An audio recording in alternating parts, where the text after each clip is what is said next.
my eyes originally got open to the lies and the deception 5 years ago when, you know, my coach said never touch medication, and he essentially opened my eyes to all of the lies. But then when the you know, when 2020 hit and all of those things happened, that was when it almost went full speed ahead, and I started to get my eyes open to absolutely everything under the sun that was a deception.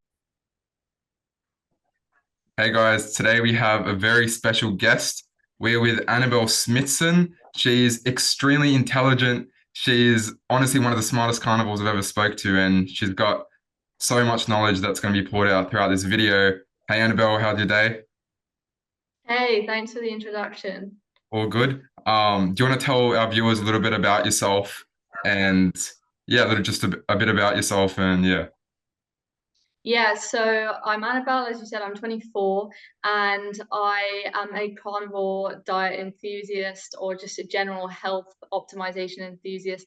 I've been at this for about 5 years now, and I am now also a limbic coach and a nervous system, I guess, retraining practitioner, where I focus a lot on the trauma aspect, on the brain, the nervous system, and that mind-body connection, because I think that it's a huge missing link. Yeah, for sure. And that is awesome because a lot of people just sort of look at the physical perspective, but you also need to look at the mind and nervous system and that role that plays, that the role that it plays in someone's health. And we'll get into that more later in this video. Do you want to sort of talk about your eating pattern, like how long ago you found carnivore and yeah, just how it's going for you? Yeah, sure. So when I was about your age, so 19 years old, I went to university in London, and my health was at its worst. Basically, I was really on death's door, or at least fairly close to it, in terms of just my gut health. And honestly, it would be a whole hour just telling you all of the things that were going wrong. But I was very lucky to find a coach who was trained directly by Charles Poliquin. He was a body transformation specialist, and he completely changed my life. He taught me how to eat, how to cook, what water to drink, sleeping habits, supplements, everything. And he changed the way I looked in 3 weeks. Everything disappeared. Every single issue that I had just went. My acne was gone, PMS was gone, depression, anxiety, insomnia, brain fog, everything that I had was just gone. However, a few years into that, it was a very kind of paleo ketogenic style way of eating. It was great. So it was basically meat, vegetables, and then cycling carbs. However, it was very high oxalate, and it was way too high in the vegetables. That was one thing I was doing wrong. And I was fasting all the time. So I actually began to just run my hormones down too much. I was getting fatigued. I think I was running on adrenaline, and I was getting severe bloating because of the vegetables. And I didn't realize it was because of the vegetables until I read Paul Saladino's Carnivore Code. I thought that this was just a book talking about how great meat is, but I had no clue that it would be a book talking about how vegetables can be damaging to your health. But everything made sense. And then when I did drop out the vegetables, I guess the last things that were causing me issues. So, for example, you know, I was still getting bloated and still having some triggers from, but I didn't realize it was from the vegetables. But I was, you know, getting these triggers occasionally. And the cleaner you go, the more you notice how food affects you. So I couldn't quite pinpoint it until I read the book, dropped out the vegetables, and then everything that could get better got a million times better. And then I got very interested in the carnivore diet. You know, could it be sustainable? Could it actually work for people for you know, long term? And how does this even work? You know, how can you just eat meat? And so ever since then, I've been researching the carnivore diet, practicing it, and trying to optimize it. So Annabelle, in your circles, I'd imagine that a lot of people at your university they used to go to, they'd be all saying that you need vegetables, and not having vegetables could be detrimental to your body, and it would give you cancer, you know, the rest of it or whatever. How do you reckon that we can change that narrative about vegetables being the healthiest food for you, and to actually change that narrative to that vegetables actually might be harmful to people? I think once oxalate dumping and oxalates become more well known in the mainstream then that would be a huge game changer, because I was an oxalate critic and skeptic. I just thought that everything was being passed off as oxalate dumping. I didn't really understand it or know how serious it was until I myself started experiencing oxalate dumping symptoms, and I really was thinking, what is going on with my body now? Like, this is insane. I've never experienced anything like this. And then I did a lot of research into oxalates, and even I looked at Estonian medical literature, and it's written there. So this is a real thing, and this is in all of the so-called health foods, you know, sweet potato, spinach, essentially any kind of vegetable, but not even just oxalates. All plants have toxins. And I think that if people just start to understand that, you know, you can use plants medicinally, but they shouldn't be making up your whole meal, that will change the narrative. I think that the food pyramid is a big problem because it just advocates that vegetables and grains should make up the base of your diet. But I just think that once people get away from authority and just blindly following and start experimenting on themselves, that would make a massive difference. And channels like these are going to be huge because you're really getting to, you know, this kind of right demographic of the younger people, the younger generation. And you know what? I actually think that the vegans are the best people to convince because they're already so open-minded to not believing the narrative and trying to improve their health, but they're just going the wrong way about it. So I feel like it's much easier to get a vegan on board, funnily enough, than it is someone who's actually just mainstream and believes everything. Yeah, 100%. With that as well, I just want to get a bit deeper onto oxalates. So oxalates versus other anti-nutrients, is there something that's specifically bad about oxalates compared to others, or what do you reckon? From what I've seen, oxalates can be okay. So when you stop eating something like lectins and tannins, essentially there's no more danger. Like, you've stopped eating it, or as much as I know, maybe there's more research that I haven't seen, or maybe there's stuff emerging. But once you stop eating them, it's pretty simple. They don't irritate you anymore. They don't get stuck in the body. But because of different pathways and different, you know, transport chains, you've got oxalates that bind with certain minerals. So oxalate and calcium basically, you know, go hand in hand, right? And because you need certain minerals, oxalates can cancel these out. They can really mess with your hormones more than tannins or lectins or phytates. And they also get stuck as crystals and stored. And I don't know that any other plant anti-nutrient has this, where they get stored in the body. And oxalate dumping can be so dangerous that if you cut out oxalates, you know, all at once, and you've been on a high oxalate diet, then if your body dumps them too quickly, they can go into the bloodstream and you can end up in hospital. It can be that serious. It can change the pH of your blood. So, you know, it's crazy to me that this is not more well known, considering how dangerous this is. And considering, you know, how many people probably are going through oxalate dumping once they lower them, but they just don't know what it is. And then they think, oh, my diet's not working for me, or I'm sick, or they go to the doctor and no one talks about oxalate dumping. Whereas I'm starting to realize how common it is and also how dangerous it is. Yeah, 100%. That was really interesting. And you said that you actually experienced some oxalate dumping yourself. For any of our viewers or people watching, what's some sort of things that they can look out for with oxalate dumping, and how long do you reckon it will take? Is it, you know, permanent, or will it eventually go? So, okay, from what I've read, oxalate dumping can last for years, and it comes in bouts because it's too dangerous for it to all be dumped in one go. For me, I started to research more into it because my friend, she was going through oxalate dumping. She's from Carnivore, and she said, well, you're probably going through oxalate dumping. And I said, well, it's not really possible. You know, I've been eating this way for so many years. Why now?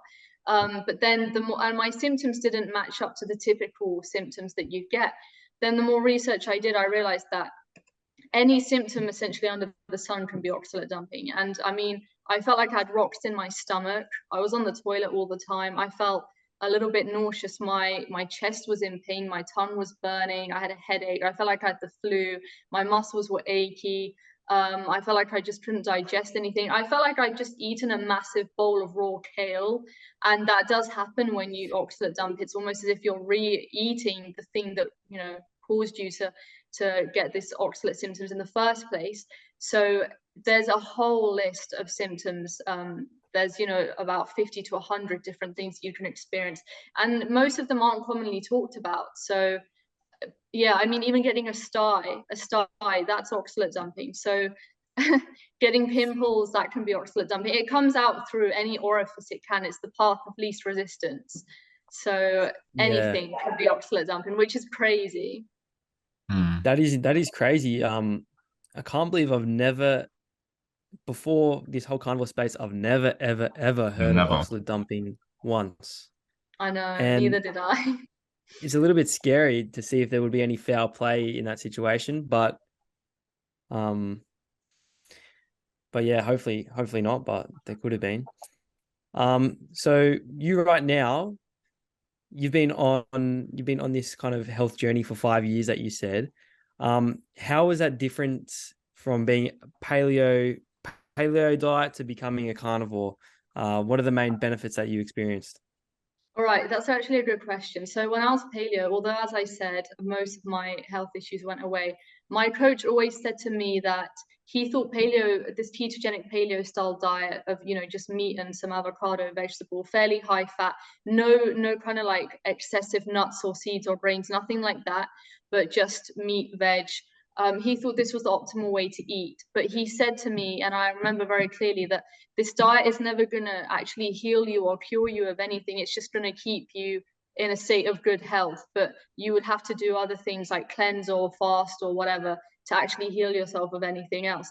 And it kind of stuck in my head because I was thinking, surely there must be a way of eating that is optimal. Like surely we don't just need to rely on supplements or cleanses all the time to be in a state of best health ever. And when I turned carnivore, that stuck in my head. And I do remember when I was paleo, I was always hungry. I never felt satisfied or satiated with meals. I was eating a lot of plant oils and not actual animal fat. So, a lot of olive oil drizzled onto salads, avocados, but actually, and coconut oil that I used to cook with, and that can be damaging for the thyroid. So I was never really satisfied. I was always hungry, and I still had these sugar cravings where I was always just waiting for my treat meal. And when I get results, so my body fat would get lower, my muscle mass would get leaner, and then I was able to have one of these treat days. I would just look forward to those and just want more. And it was still kind of in the back of my mind, like, being able to eat sugar and waiting for that. So it did feel a lot more restrictive when I was on that paleo style diet than it does now for some reason. And it's strange considering now I'm only eating beef, fat and salt and water, and not even much salt anymore. So it's gone even more restrictive, but I feel so much more free. And I don't crave sugar at all. I don't even think about it. I couldn't face, eating cake or something sugary. It would make me feel disgusting. And my sleep is the best it has ever been. When I was on the paleo style diet, I would still sometimes get these bursts of, I guess, anxiety, depression, or rage, or just feeling horrible. And I think it was when the vegetable compound started to build up too much and the dosage just became too large, because I was eating them, almost every meal. So of course it was going to build up. And I was getting bloated and constipated. Now I don't have any of that. And this is the calmest that I've ever been in my life, and the best that I've been mentally. And that is a huge benefit because, of course, your mind operates everything else. So I never thought that I would be mentally in this kind of a position, just feeling constantly zen and superhuman. And I'm just astounded by how incredible this transformation has been just from dropping out the healthy plant foods. Yeah, you hear that story a lot. Like if you look at people like Jordan Peterson, he was eating meat and vegetables and he cut the vegetables out and his depression went in a few months, his anxiety went and all these issues. So it really is, vegetables are really ruining our health. I do think that, or just plants in general. Did you want to also clarify on how long you have been on the carnivore diet for, like roughly? Yeah. So I've been on the carnivore diet for almost 3 years now, and Wow. I was on this paleo diet for, I think, just over 2 years. Okay. So Yeah. I switched over around lockdown time. So it was kind of a strange time, but Yeah. that's when it all started. Yeah, cool. And also like I've seen photos of you and you're like jacked. You've got muscles. What's it sort of been like on carnivore training, like at the gym and stuff? Is the myth true that, you need carbs build muscle and you sort of has your performance decreased on carnivore or? No, it's the opposite, and that's being truthful. So when I was on this paleo style diet, I had to fast to keep my results. So I had to fast a lot. To get the weight to go down and to drop body fat, I just had to constantly be doing some kind of fast because I was feeling so bloated all the time, and that obviously damaged my hormones more. So it was actually that I was building muscle, and I've never had a problem putting on muscle since going clean. Before that, I could not put on any muscle at all. But you know, since switching to paleo, I put on muscle well and could manage to keep the body fat low. When I went carnivore, my body fat went up dramatically. It went up by like 4% in the space of about a month because I was so, I guess my body must have thought I was so malnourished. And I couldn't train. I was so fatigued. I could not train. I thought I was dying. But I put on body fat, couldn't train, and I just thought, okay, this diet is just the worst thing I've ever done. But I did more research and I stuck with it, and then the body fat started to come down, and I have never put on so much muscle so quickly as when I, you know, got through that initial phase and continued with the carnivore diet. It's just insane, and the energy I have as well in the gym, it's just everything feels almost too easy now and too light. Yeah, and the muscle mass, it's just, so my body fat is not as low as I was keeping it on paleo, but at the same time my hormones were really suffering, and now that it feels like my body is kind of where it wants to be, but the muscle, it just keeps increasing every time, you know, every couple of weeks. So I'm not tracking as accurately as I was, but I'm, you know, getting a new personal best each time I train, so I know I'm progressing. And You I get can sore see, much or not really? sorry. You get sore much after training or like DOMs or? Sometimes, but not really. I mean, even when I was back on paleo diet, it was just very rare because when you train so often, it doesn't really happen anymore. Now, sometimes if I, you know, have backed off a little bit and go for a hard session, then yeah, Yeah. I'll put on. It will hurt the next day, Okay. and I like that actually sometimes. I've actually backed off training a little bit as well recently, and I haven't noticed my performance go down at all. If anything, it's actually increased a little bit when I do go back in the gym. So I've started to notice that, not, you know, it's not always that if you do more, you achieve more. Sometimes, especially as a woman, especially during this dark winter time when the body wants to rest, it's better to just rest a little bit more. But yeah, so just, you know, answer your question properly. Yeah, with carnivore, definitely I've noticed a tremendous increase in you know, mental clarity, plus that translates into training performance, and I've been able to put on way more muscle than I ever thought possible. Well, that's awesome. Yeah, you do hear that a lot when people go carnivore. They either kind of go up in weight pretty fast or they come down in weight pretty fast, kind of going to a normal level.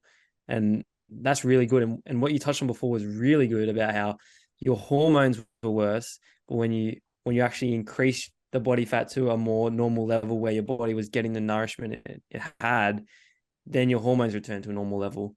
And I think you see that a lot with bodybuilders. When they cut for a show, they get super, super lean, their hormones just tank. And so yeah, it's just restoring your body to what it's meant to be, because our ancestral diet, restoring it back to where it's meant to be, which is where our hormones are also going to be optimized, which is awesome. I just have a question. We were talking earlier about water and changing the water that you drink. So can you kind of explain what you mean by that, like changing the water you drink? Because, you know, people might just think water is water, and also maybe some of the benefits that you Yeah, of experience. course. So the water is just as important as the nutrition. Just for anybody who's under the impression that it isn't, it is crucial. So my coach ages ago, about 5 years ago, told me to get a water distiller and said, never touch tap water again for the rest of your life.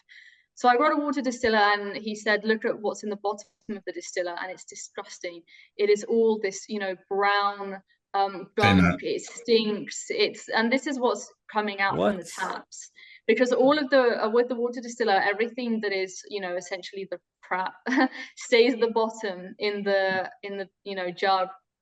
So you get the hard residue left there, and then it essentially creates new water. And people say that drinking distilled water is dangerous because it's dead water, it leaches minerals from your bones or whatever. But I mean, I haven't seen that to be true for myself or for other people who I know who have been drinking it. But I think that we are depleted of minerals anyway. So I do add minerals back in, deep ocean minerals. They're similar to Quinton isotonics, but the Estonian version. And that's been helping me a lot, especially during the whole oxalate dumping thing, because you have to restore your mineral balance. But for the last 3 years, I've just been drinking, before this, last 3 or 4 years, I've been drinking just pure distilled water, and it does pull out the inorganic minerals from your body, so the stuff that's actually not supposed to be in your body in the first place, and it doesn't touch the organic stuff, which is actually connected to your physiology and what you need.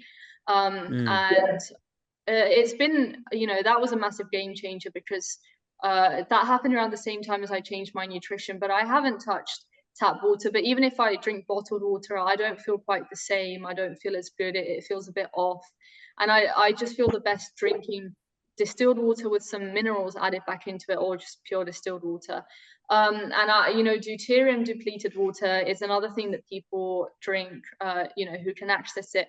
And this is really important because deuterium is a missing link to our health as well. And saturated fat is the lowest deuterium food you can actually find. When you do a dry fast, you break down deuterium in your body. So essentially, that's why dry fasting heals people so quickly. And Is that autophagy? Sorry? Is that autophagy?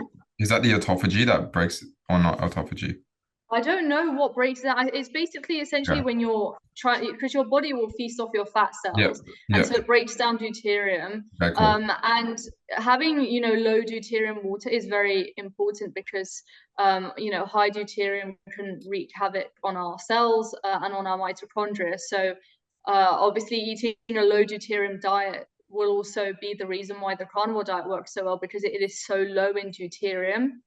And the foods that are highest in deuterium are processed foods that are made in a factory. So, anything packaged. And these are the most inflammatory foods anyway. So you've got different components. You've got the inflammatory aspect of the fact that it's got so many chemicals in the food.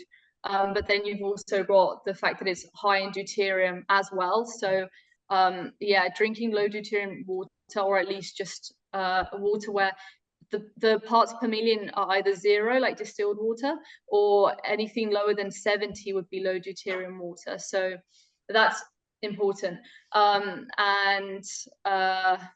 else was I saying? Water is key. Deuterium is key as well. There's a lot more about how it plays into light and mitochondrial health that I might not have time to get into. But I think everybody needs to be very mindful, because tap water does have things in it that you don't want, like heavy metals, fluoride, chlorine, birth control, hormones, just whatever gets put in there. And it's very high deuterium typically.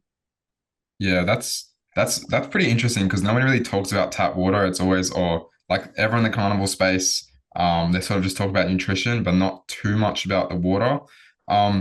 And do you think the benefits of switching from tap water to a more distilled version of water come like straight away? Because I saw a post that you posted, and it was like a photo of you, like, I'm not sure if it was distilled water or tap water, and then one after when you changed, or maybe even changing countries and you changed the water, and one you were like retaining a lot of water. You said you're a bit bloated in the photo as well, and then after when you swapped, you noticed so many benefits. So yeah, do you want to tell us a bit about those benefits?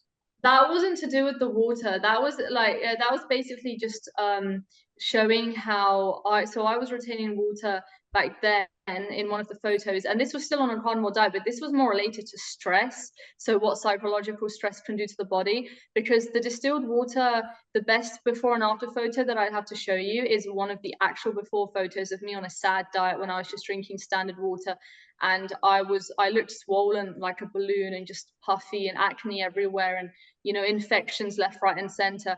And then after that, when I switched the nutrition and to distilled water, everything changed. But the water made a massive difference, definitely. And I know that because before I got the water distilled, I was just drinking low deuterium bottled water that was, I think, 40 parts per milligram. So it wasn't too far off, but you know, drinking out of a bottle again is not ideal because of the microplastics.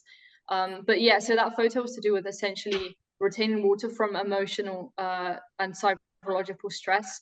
And obviously, you know, women, we're much more sensitive to the environment, so that can happen quite easily. And especially, you know, considering we've got these menstrual cycles and these times of the months that change.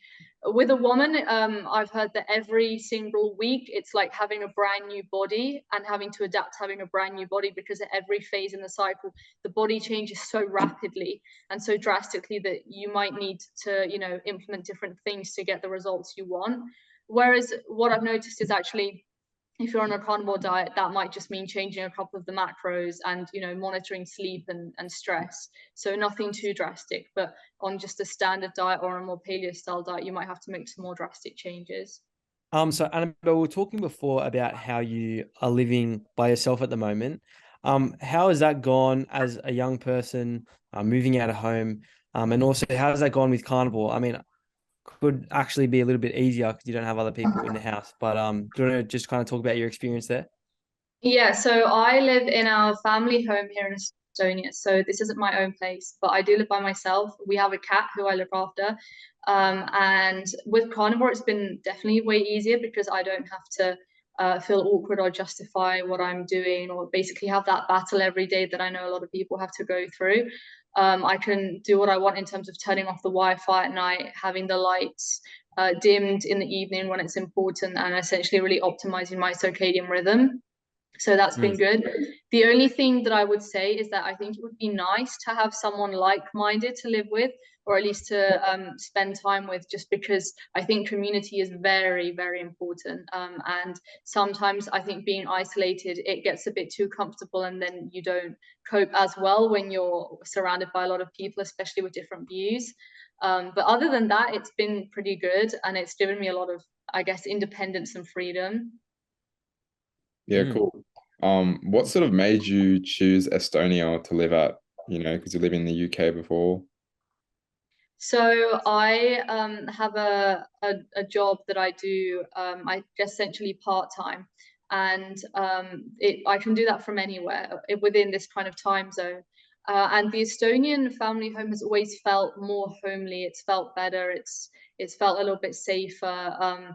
Someone obviously does have to look after the cat, and my mum and stepdad spend a lot of the year in France. That's where he's from, so it just kind of makes sense. I've got a lot more family and friends, you know, in close proximity here in Estonia. So I like it here, and the air feels really clean. The food here is really clean. Everything here is just, it's a really good country to live in, I think. Yeah, cool.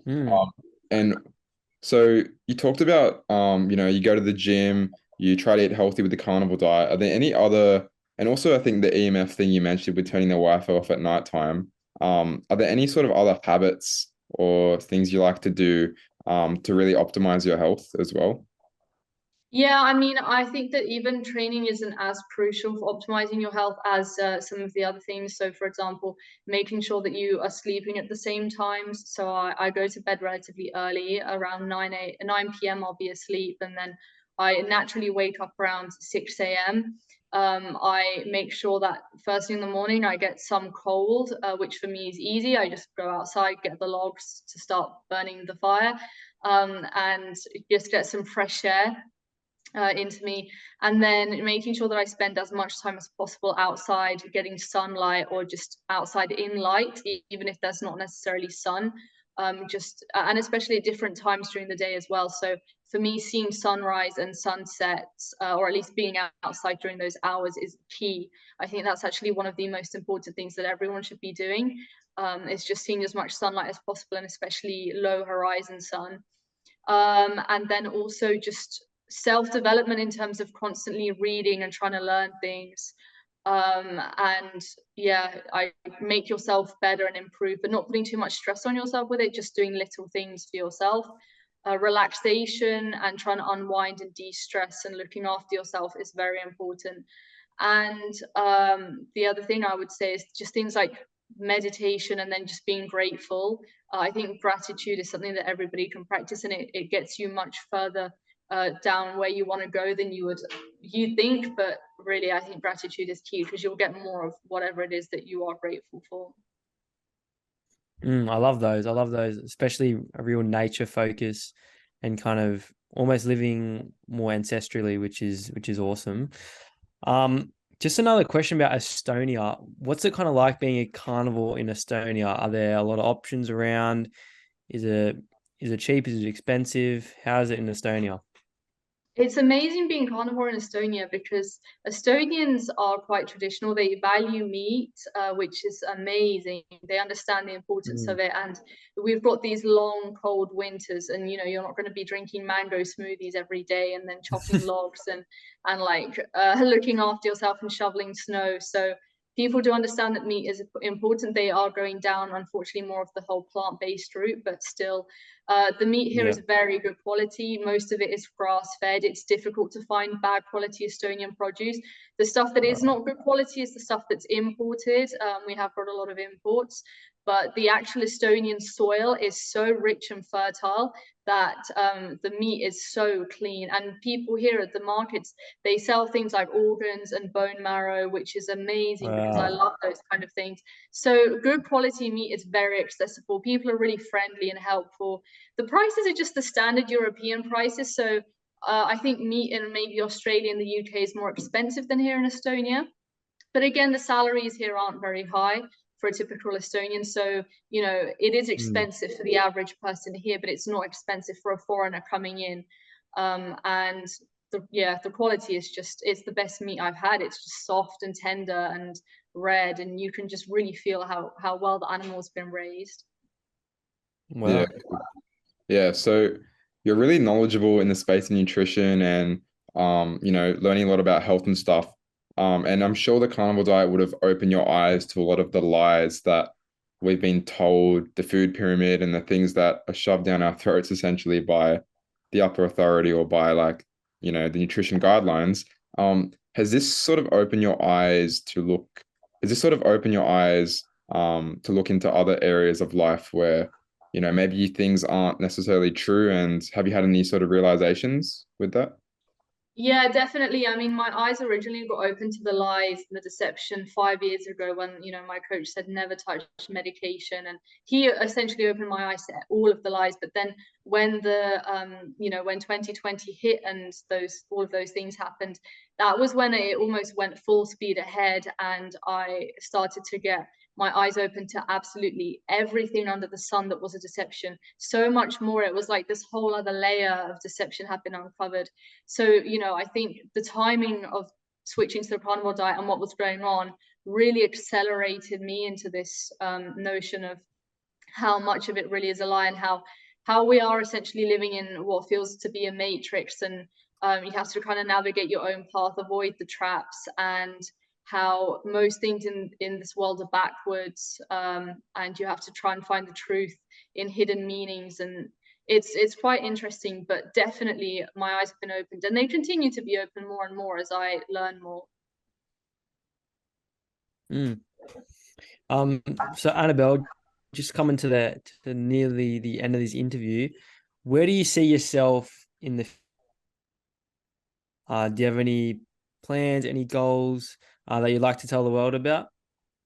Yeah, so I'm really passionate in protecting regenerative farming and small family farms.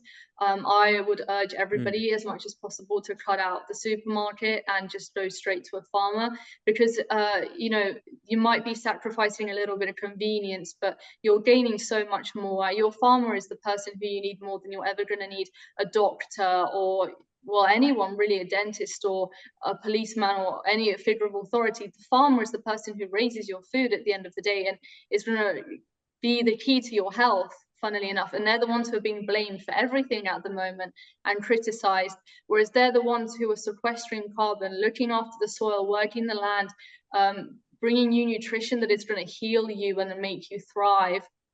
And so what I've realized as well is becoming best friends with farmers and people who are doing this kind of work is so valuable. You just go out there, you help them, you get experience on the land, and you're doing something valuable. But also just by buying from them, you're voting with your money about how you want the future to look. And I think that that's the most important thing you could do. I think everybody should invest into a farmer at the moment rather than into anything else like gold or the stock market, because this is your future. This is your food and your grandkids' future. So my goal is to have a farm of my own, a regenerative farm. And I've been working with a bison farmer here a little bit. I've been helping out some small family farms as much as possible.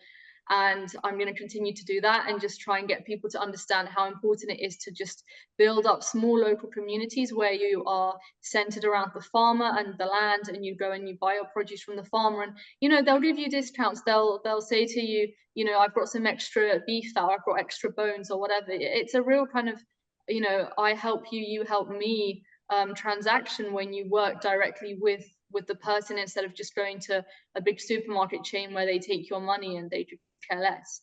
So I think protecting farms and building up communities and getting that across is my main goal at the moment, as well as helping people understand the connection between your limbic system and nervous system in your health, and how you actively need to work on bringing your body back into that rest and digest state. So I'm going to be doing a couple of limbic classes, working with my business partner Scott Everson, whose channel is Red Pill Health.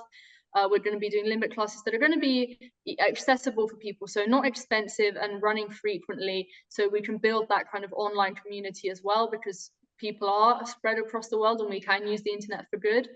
And then hopefully just building up my presence online, and hopefully one day having a farm of my own. Yeah, that's so awesome. I mean, you've dropped so much knowledge in this video, and we could talk forever just about so many things, but yeah, we've got to wrap up. So where can everyone find you and sort of learn about all these things, that we've been talking about?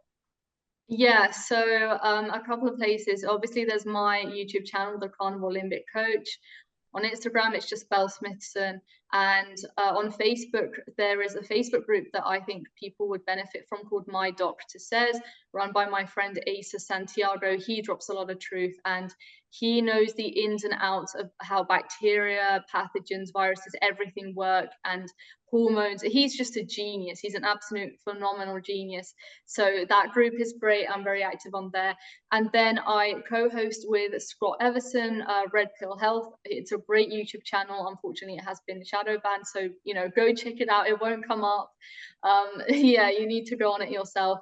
And then we're going to be running these courses, so just keep an eye out for that when you do go onto any of these channels. And I think that's about it for where people can find me. No, for sure, guys, go check out her channel. She uploads, I'm pretty sure, like every day. Her content is so good, and she's a knowledgeable young girl or young woman on with a great mindset. So I can only imagine the places and the places that you're going to go and that you are going already. So definitely go binge her videos, subscribe, like, and everything, guys, because yeah. Thank you. That means a lot.